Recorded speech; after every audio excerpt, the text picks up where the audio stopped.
નમસ્તે વિદ્યાર્થી મિત્રો, કેમ છો? આજે આપણે ધોરણ 12માં સંસ્કૃત વિષયમાં અભ્યાસ 2 અલંકાર પરિચય તેનો અભ્યાસ કરીશું. હવે આપણે થોડો તેનો પરિચય મેળવી લઈએ. જો આપણે 11મા ધોરણમાં અલંકાર વિશે ભણી જ ગયા છીએ કે અલંકાર મતલબ આપણી સાદી ભાષામાં કહીએ તો ઘરેણું, જે કાવ્યની શોભા વધારનાર ધર્મને અલંકાર કહે છે. જેમ આપણે ઘરેણાં પહેરીએ છીએ અને સારા સુંદર દેખાઈએ છીએ કે આપણી શોભામાં વધારો થાય છે, તેમ કાવ્યની શોભામાં અલંકાર વધારો કરે છે. તો તેના અલંકારના 2 પ્રકારો છે, શબ્દાલંકાર અને અર્થાલંકાર. શબ્દાલંકાર શબ્દની શોભા અને ચમત્કૃતિ વધારે છે અને અર્થાલંકાર અર્થની સુંદરતામાં વધારો કરે છે. અને જો કેટલાક અલંકારો એવા છે કે જે શબ્દ અને અર્થ બંનેના હોય છે, તેમને ઉભય અલંકાર કહે છે. હવે જુઓ, આપણે ધોરણ 12માં 4 અલંકારને ભણવાના છીએ.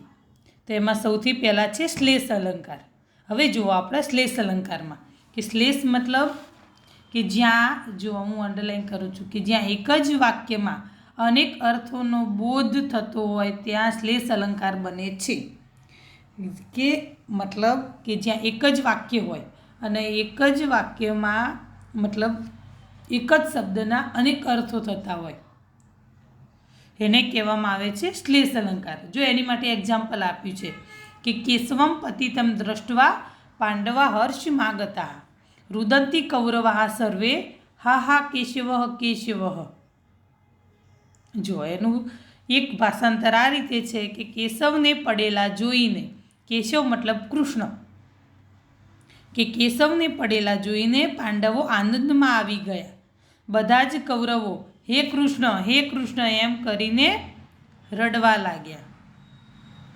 હવે જુઓ અહીં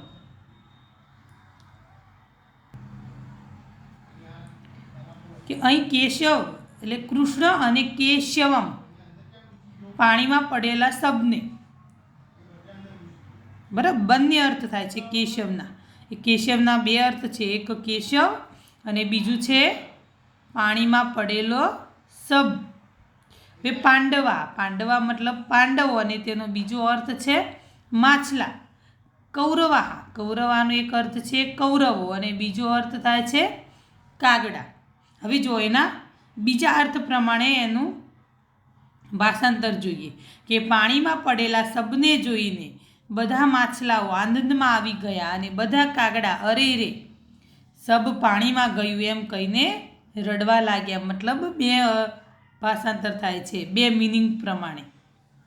બરાબર, જો પહેલું આ 1 નંબર અને આ 2 નંબર. બરાબર, તો આમ એક જ શબ્દના 2 અર્થ થાય છે. આ 2 પ્રકારના અર્થોને કારણે ચમત્કૃતિ સર્જાય છે. આમ અહીં શ્લેષ અલંકાર બને છે. મતલબ એક જ શબ્દના 2 અર્થ થાય છે. બરાબર, વિવિધ અર્થવાળાને કારણે ચમત્કૃતિ સર્જાય અને આથી આ અહીં શ્લેષ અલંકાર બને છે. બરાબર, હવે આપણે જોઈએ બીજો અલંકાર. જુઓ, આપણો બીજો અલંકાર છે વ્યાજ સ્તુતિ અલંકાર. તો જ્યાં દેખીતી રીતે નિંદા કે સ્તુતિ હોય પણ અંતે તેનું પરિણામ વિપરીત હોય તો તેને વ્યાજ સ્તુતિ અલંકાર કહે છે. જો મતલબ શું કે સ્તુતિ વડે નિંદા હોય ને નિંદા વડે સ્તુતિ હોય. જ્યાં દેખીતી રીતે નિંદા હોય ત્યાં હકીકતમાં સ્તુતિ હોય, ને જ્યાં દેખીતી રીતે સ્તુતિ હોય ત્યાં હકીકતમાં નિંદા હોય. આને કહેવાય વ્યાજ સ્તુતિ અલંકાર. તો જો એની માટે એક્ઝામ્પલ છે કે કહ સ્વરધૂની વિવેક હસ્તે પાપીનો નૈસે દિવમ, કે હે દેવ નદી ગંગા, તારો વિવેક ક્યાં ગયો કે તું પાપીઓને સ્વર્ગમાં લઈ જઈ રહી છે. તો જો એનું ભાષાંતર છે, મતલબ છે કે અહીં ગંગામાં વિવેક રહ્યો નથી. ગંગા નદીની વાત કરી છે કે અહીં ગંગામાં વિવેક રહ્યો નથી એમ કહીને દેખીતી રીતે નિંદા કરવામાં આવી રહી છે, પરંતુ હકીકતે આ નિંદાની પાછળ સ્તુતિ રહેલી છે. આથી અહીં વ્યાજ સ્તુતિ અલંકાર બને છે. જો શું કીધું છે પહેલાં કે હે દેવ નદી ગંગા, તારો વિવેક ક્યાં ગયો, મતલબ વિવેક વિનાની થઈ ગઈ છે એવું લાગે આપણને દેખીતી રીતે આમ જોઈએ તો, કે તું પાપીઓને સ્વર્ગમાં લઈ જઈ રહી છે. મતલબ જો પાપીઓને પણ એ ગંગા નદી સ્વર્ગમાં લઈ જવાની તાકાત રાખે છે, મતલબ એની સ્તુતિ, એની પ્રશંસા થઈ કહેવાય.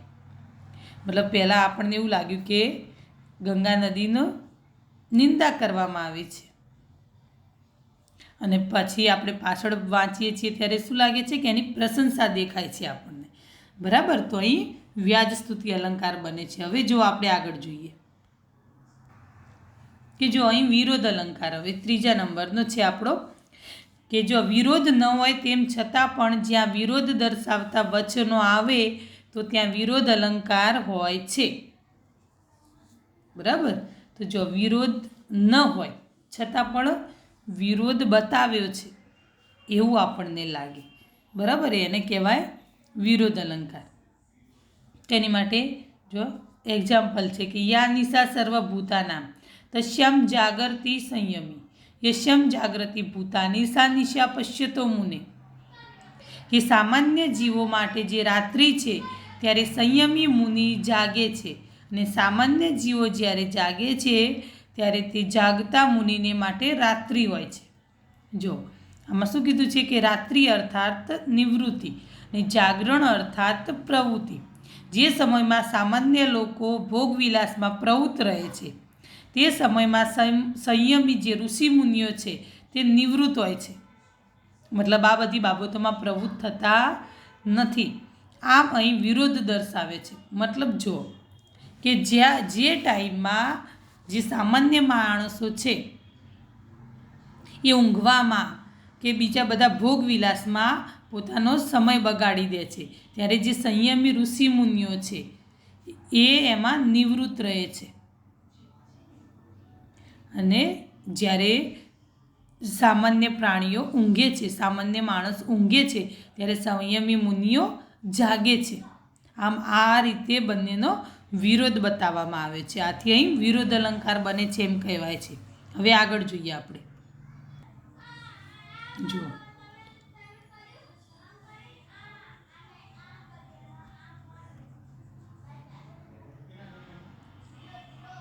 કે અર્થાંતર ન્યાસ અલંકાર, કે જ્યાં સામાન્યનું વિશેષ વડે અથવા વિશેષનું સામાન્ય વડે સાધર્મ્યથી કે વૈધર્મથી સમર્થન કરવામાં આવે ત્યાં અર્થાંતર ન્યાસ અલંકાર થાય છે.